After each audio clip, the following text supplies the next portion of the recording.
Alright folks, Doc here. I dragged the Bannerman chassis into the garage here and I've been hacking and whacking away at it, taking a look at it, taking measurements, trying to figure things out. This chassis is indeed going to become Mule number 3. That's kind of the project code name, although the more I think about it, the more I think I'm going to give it its own unique name when it's all said and done. But since I have to refer to it as something, I'll refer to it as Mule 3. So I've been stripping off some of the unnecessary stuff and looking it over and trying to make determinations about certain things. And I've really got my hands full with this project. Given that it is a typical two-wheel drive tractor chassis kind of thing, and I want to make it 4x4, and I want it to have suspension and a whole bunch of lovely little appointments like that. I've most definitely got my hands full on this build. So let's take a closer look.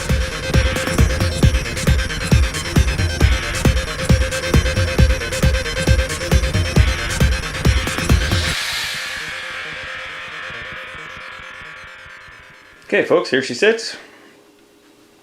I've stripped a lot of the unnecessary crap off there. I saved a ton of weight. These plates here that came off the sides in relation to the reel mowers are just ridiculous. That's half-inch thick steel flat stock there and quarter-inch plate, and weighs a ton. There was 2 of those, 1 on each side, and some heavy-duty bracketry that those were swinging off of, and just craziness. A lot of weight in this thing. They weren't screwing around when they built this bad boy. Anyways, okay, yeah, so there's the front end.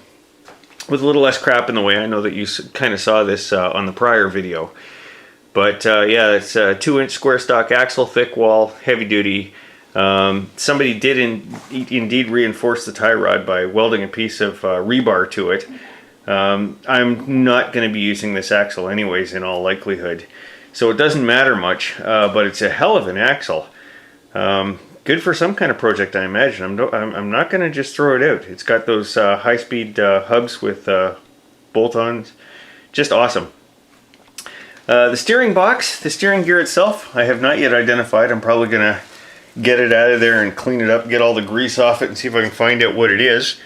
Just for the purpose of nailing down parts and information. I'm a bit of an information hound. I like to know what something's all about. I'm definitely going to reuse the steering gear. Bomb-proof, excellent. The ratio is about 3 turns lock to lock. So it's good for a utility machine, tractor, stuff like that. It's very usable. The steering column, as you can see by the vice grips, was actually bent. The column itself was bent, and the outer sheath was broken.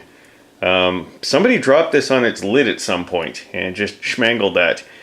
So I'll just, when I go to rebuild this, when I finish it up, I'll just add on to the column as need be to make it as long as it needs to be, and that's pretty much that.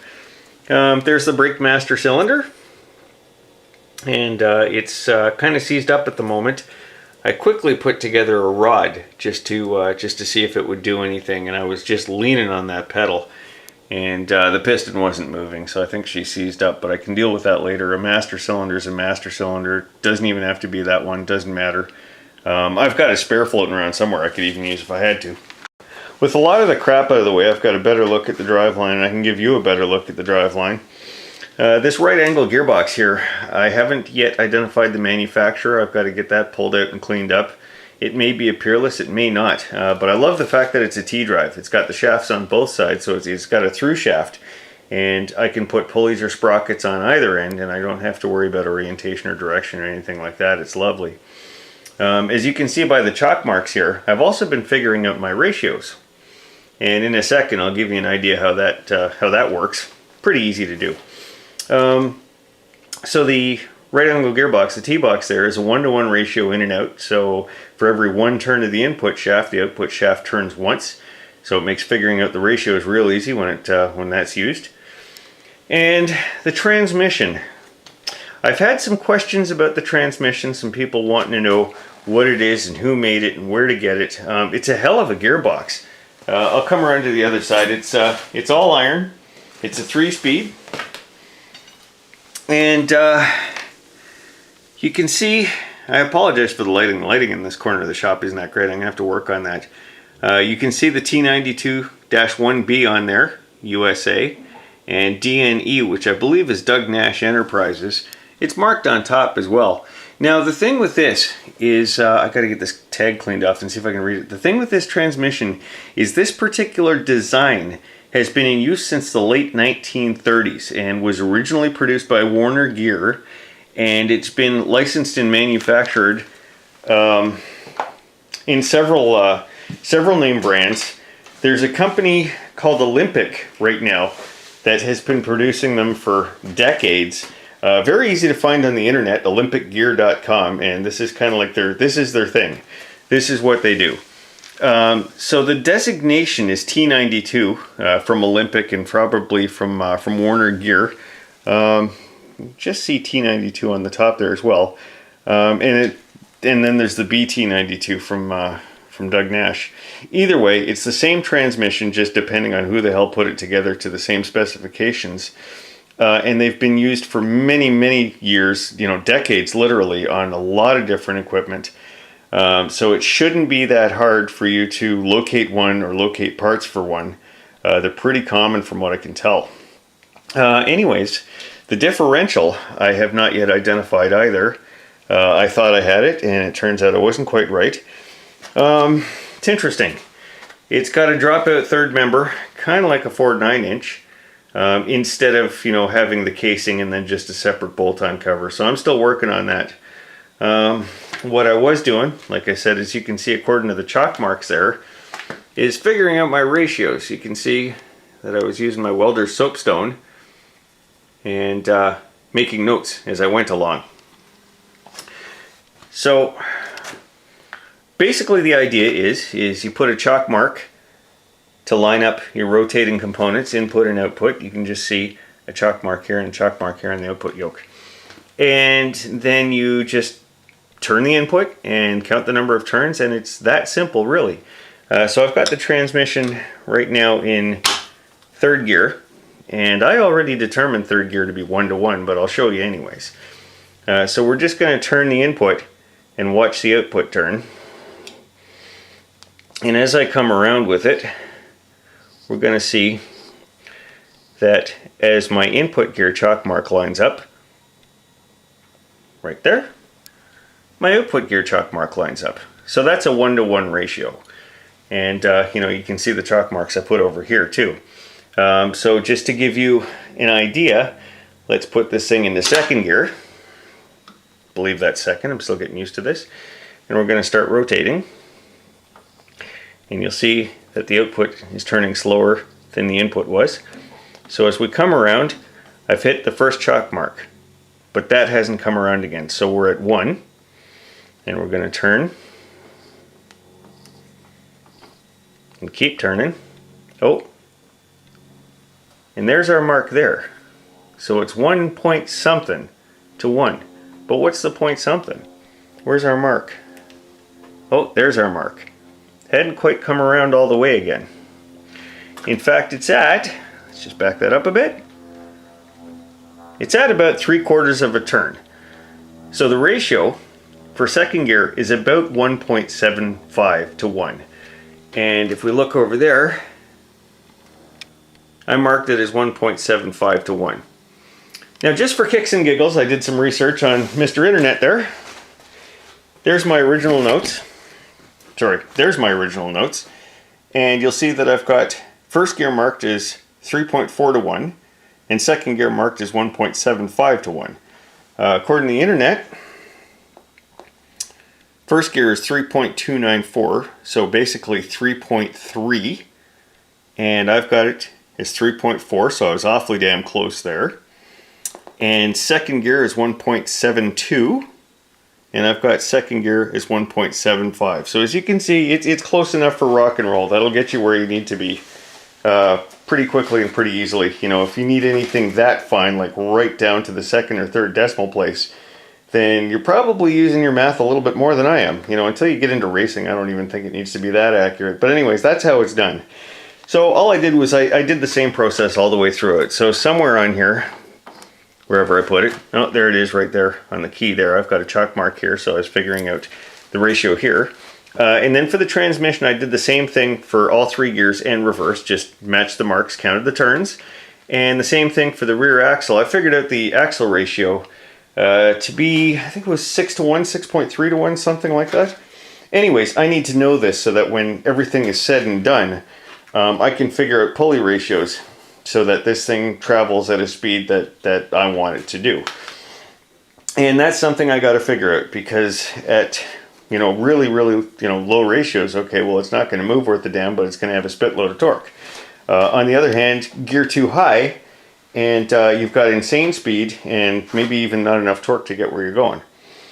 So that's that, and those are the numbers that I had to take down, and I'm going to be doing a lot of calculations to figure this sucker out. Now let's have a look at the brakes. These are cool. I showed you the master cylinder. Here's the back side of the brake drum on the one side.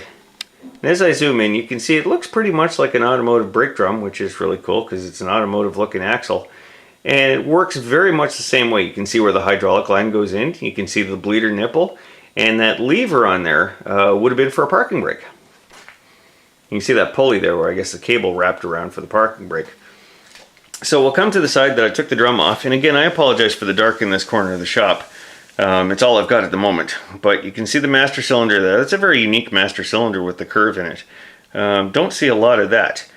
But you can see your typical shoes. This is your internal expanding shoe design. And, if you were to tuck your head in there, which is awfully damn hard to do, you can see where the little tangs for this lever come through. And you can see how the lever works as a parking brake. And it just spreads the shoes the same way. So all in all, this is a very automotive style brake. This is cool. This is going to stop this thing like there's no tomorrow, which is a lovely thing. The only thing I got to figure out is getting these pads relined, or shoes technically, getting the shoes relined or getting new shoes, because it's going to need them at some point. There's some material there, but given how old and decrepit this is, I don't know how long that material is going to last. But either way, that's that, and I kind of got to figure out where I'm going from there. Like I said, I'm aiming for suspension on this thing. I'm probably going to go for simplicity, durability, and capability with leaf springs in the rear. It's not going to have a ton of flex.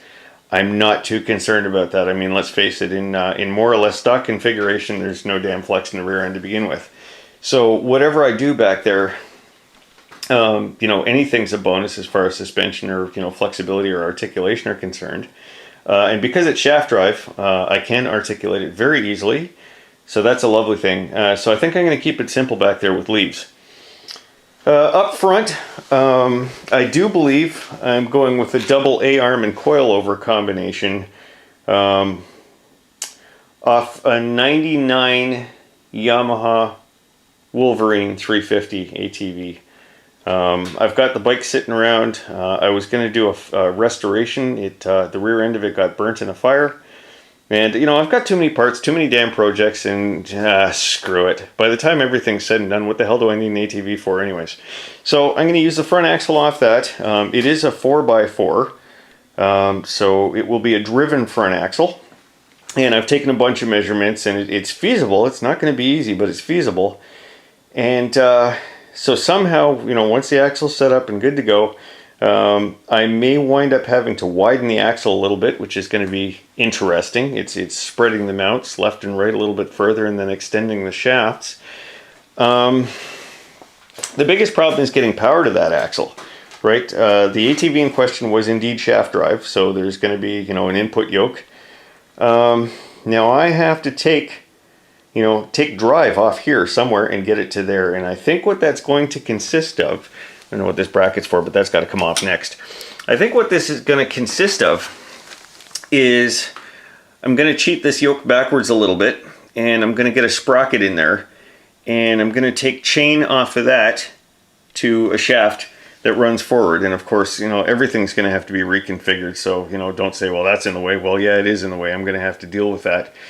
Now, part of the reason that I'm going to need chain and sprocket is because right now I'm not quite sure what the axle ratio is in that front axle. In the rear axle, it's about 6 to 1, 6.34 or whatever it was. The front axle is probably more along the lines of about 3 to 1. So you say to yourself, well, how the hell can you have four-wheel drive if your axle ratios don't match? And the answer is you compensate for it. And there's a couple ways to compensate for it. One way to compensate for it is, let's suppose that this is 6-to-1 and that's 3-to-1. So what I need to do is, when I come off here with my chain and sprockets, I need to further reduce this by 2-to-1. So by the time everything's said and done, the front end is indeed at 6-to-1 to match the rear. Another thing that can be done to compensate for unmatched axle ratios is tire size. And if I can't quite get it exact with sprocket and chain, I can also select front tires that are going to be of an appropriate size to help compensate for that. And I think I'm going to do a video on gearing a little bit later that I can explain that a little bit better in. So for now, I just wanted you to have a look at basically what I'm looking at, which is just this insane killer MULE3 project. The Bannerman chassis, the nice sweater Kubota diesel, including turbo, 4-wheel drive, double A-arm independent front suspension with coilovers, probably leaf springs in the rear, and yeah, I'm really biting off a big mouthful to chew this time around. This is going to be my most daunting project to date, that's for sure. And if I can pull it off, I'm going to be really happy. It's also worth mentioning that given the overall width of the rear axle especially, and this is why I mentioned about possibly having to widen the front, is I'm definitely looking to make MULE3 here a 2-seater. I definitely think that's an option. I'll have to do some, some framing for the floor, and obviously like a bench seat or a couple of bucket seats or whatever. But I've got the space for it. I can work with it. The steering wheel's junk. But yeah, I'm going to move the steering box over, and instead of your nut buster shifter, that puts it exactly where it needs to be. And there you have it, folks, a 2-seater to boot. I think this is going to be really cool. Anyways, that's pretty much that as it sits. That's the beginnings of MULE3. The very humble, rusty, heavy iron beginnings. I could steer with vice grips. So thanks for watching, thanks for subscribing, thanks for sharing. Head over to sulfurcitydesign.com to feed your adhesive addiction. Check out Sprocket's Garage on Facebook and the All-Terrain Lawn Tractor Forum. And several other really good Facebook groups that are worth looking at for sure. There's Maine Mud Mowers and the Southern Off-Road Mowers, amongst many, many others. One of these days I should probably do a list so I don't leave anybody out, because I don't want to leave anybody out. There's a lot of good people and a lot of good groups. So thanks for watching, and until next time, take it easy.